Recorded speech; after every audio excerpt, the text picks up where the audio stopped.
tous et bienvenue dans cette nouvelle vidéo.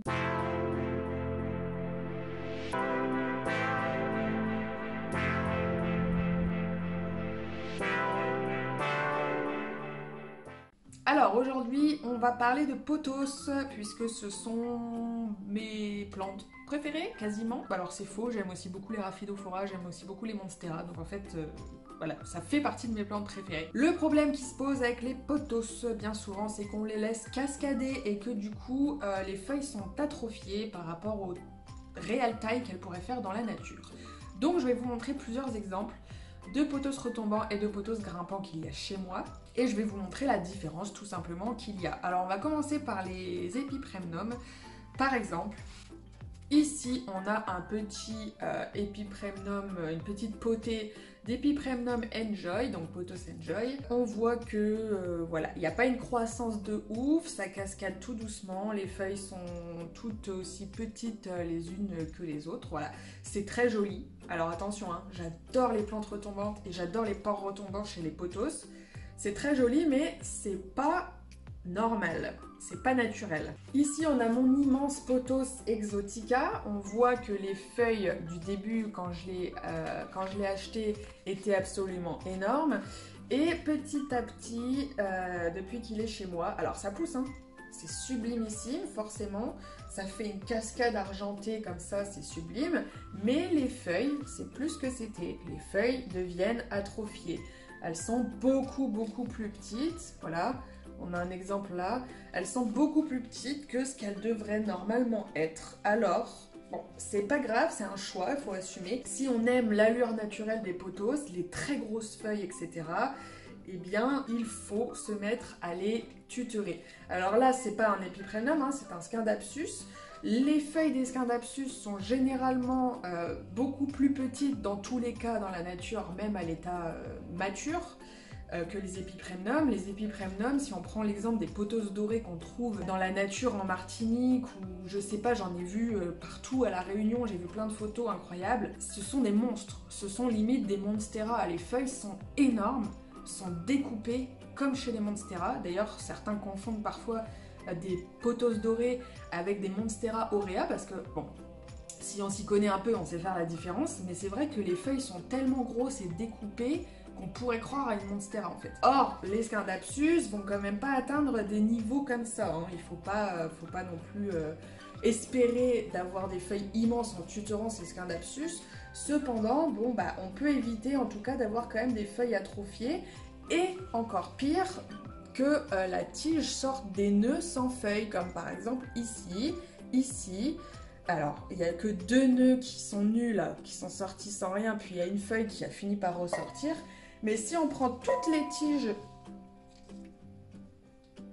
Qu'est-ce que c'est ça? Ah, putain, j'ai eu peur. Ok. C'est des petits bocaux en verre qui sont en haut et c'est tellement grand que je touchais les bocaux en verre. J'ai eu peur. J'en étais où? Si on prend toutes les tiges de mon pothos exotica, on voit que partout, là, on a des nœuds sans feuilles. Voilà, ça, c'est normal. C'est le pothos, il cherche la lumière, il cherche. Et pour pas s'épuiser, il sort des nœuds sans feuilles et il cherche. Et dès qu'il a atteint de nouveau une luminosité convenable, il te ressort des feuilles. Mais là, voilà, on est sur un Scindapsus exotica complètement atrophié. Passons maintenant aux pothos grimpants. Donc là, on est sur mon gros Epipremnum pinnatum variegata. Donc voilà, on voit, alors attention, hein, c'est pas du tout un stade mature, c'est pas du tout un stade adulte qu'il pourrait avoir dans la nature, mais on est déjà sur des feuilles perforées, fendues, à fenestration, on a des trous partout, on a de sublimes feuilles, voilà, à fenestration, on est déjà sur un certain stade de maturité, on va dire, avec ce pothos qui grimpe, qui a l'opportunité de grimper. On voit effectivement qu'il développe du coup des racines aériennes absolument dingues, comme pour mon Monstera variegata finalement. Donc voilà, il y a des racines aériennes partout. On voit surtout que la plante a une facilité pour grimper le long du du tuteur. Alors je sais pas si on va bien voir, c'est paraît un peu compliqué de vous montrer. Mais voilà, ça grimpe tout seul. J'ai simplement, quand je l'ai reçu moi, et que du coup j'ai voulu le forcer à grimper, je l'ai aidé avec quelques morceaux de ficelle et du velcro. Je me suis arrêtée là. Et ensuite ça a grimpé tout seul, tout seul, tout seul. Et voilà, jusque là, ça grimpe tout seul. C'est vraiment fait pour grimper. Et la plante se développe bien mieux. Et les feuilles sont bien plus grosses et à fenestration que si je l'avais laissé cascader. On aurait peut-être eu des feuilles comme ça. Et encore, hein. Non, celle-là, elle est un peu grosse. Voilà, on aurait peut-être eu des feuilles comme ça. Des nœuds sans feuilles. Et une croissance complètement différente.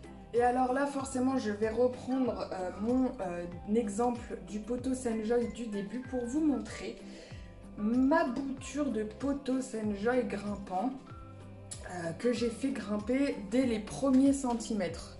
Donc on voit, ça c'est les feuilles du début, toutes petites, et ça c'est la taille des feuilles aujourd'hui. Alors on est encore une fois très loin, mais très loin d'un stade mature, mais par contre on voit quand même clairement une différence de taille. Plus il grimpe et plus les feuilles sont grosses. Voilà. Il n'y a aucun défaut sur cette plante, elle est en parfaite santé. Alors là, on a une autre bouture d'Enjoy qui a un peu de retard sur la précédente.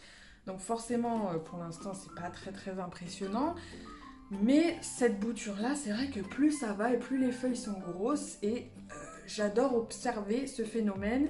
On voit pas souvent, mine de rien, des gros pothos Marble Queen, Enjoy, pothos dorés un peu plus, mais c'est vrai que ouais, les Enjoy, les Marble Queen par exemple, ou même les néons, hein, eh bien on les voit pas souvent tutorés. Et par contre c'est vrai que sur Insta, je sais pas si vous êtes dessus, mais alors c'est vrai que sur Insta on voit de plus en plus quand même beaucoup de personnes, de plantes addicts. Alors j'ai remarqué que c'est pas trop chez les Français encore, hein, mais à l'étranger on a pas mal de pothos Marble Queen et Enjoy qui sont énormissimes. J'essaierai de vous trouver des photos parce que, clairement, c'est canon, quoi. C'est clairement ce que je préfère, en fait. Ça a une allure de Monstera, plus ça grandit, et voilà, et ça se rapproche d'une grosse Monstera, en fait. Et je trouve ça canon. Et au moins, on sait que la plante se développe correctement et n'est pas atrophiée. Voilà, donc cette règle, entre guillemets, s'applique bien évidemment à toutes les plantes grimpantes. C'est la même chose pour les Monstera. Les Monstera, si vous ne les tutorez pas, vous allez voir qu'elles vont très vite décliner. Les Monstera Pérou, par exemple. On voit souvent que c'est vendu en suspension, etc. Sauf qu'on se rend compte bien souvent que la liane finit par filer tout doucement, elle ne sort plus de feuilles. Les feuilles s'atrophient petit à petit, elles deviennent de plus en plus petites. C'est normal, en fait, c'est une plante qui cherche à grimper. Donc la liane va se balader jusqu'à ce qu'elle trouve un coin pour grimper vers la lumière. C'est la même chose pour beaucoup de phyllos qui sont grimpants. Tous les phyllos ne sont pas grimpants.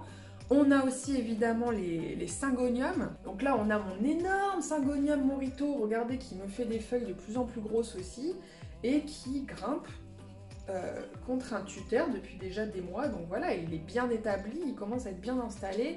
Et le stade des feuilles, là, ça commence à prendre une autre dimension, quoi. Ça commence à être limite plus gros que ma tête.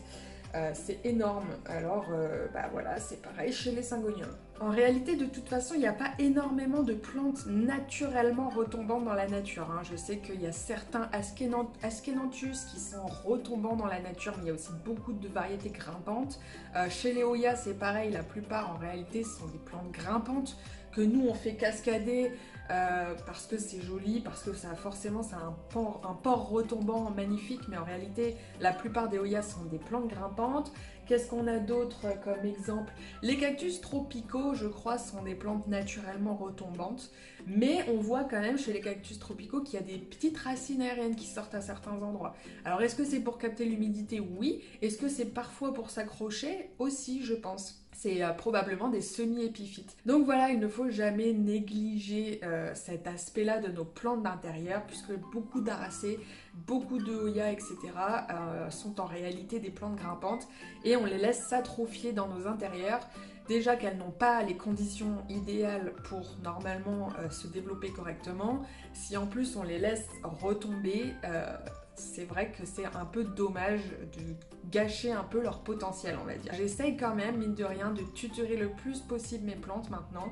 Je me suis mise même à tutorer des Hoya. Évidemment, la plupart de mes Aracées maintenant sont tutorées, mes Syngonium, mes Monstera, qu'est-ce qu'il y a d'autre? Mais mon Phyllo-Florida Ghost, il est bien évidemment tutoré parce que plus il grimpe et plus il me fait des feuilles énormes et c'est bien plus intéressant, je trouve en tout cas. Ma Monstera Variegata, elle est tutorée évidemment. Ma Rhaphidophora Tetrasperma. Mais alors les Rhaphidophora Tetrasperma, je les vois tout le temps vendus et cultivés en suspension. Non, non, non. Les Rhaphidophora Tetrasperma, ce sont des plantes incroyables qui font des feuilles à maturité hyper fendues et hyper trouées, qui se rapprochent encore une fois de la Monstera, mais c'est bien plus intéressant, je trouve, de laisser grimper et évoluer comme ça ces Rhaphidophora. Alors moi là, j'en suis pas encore à ce stade-là, mais mes Rhaphidophora font plein de fenestration.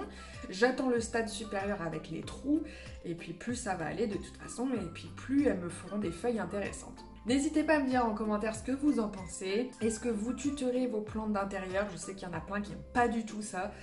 Mais il va falloir rentrer ça un peu, je pense, dans nos têtes et dans l'opinion publique globale chez les plantes aidées. Si tu es resté jusqu'à la fin de cette vidéo, déjà je te remercie beaucoup et ensuite je te suggère d'écrire tutorage dans ton commentaire. Je vous fais de gros bisous, à bientôt, prenez soin de vous et ciao!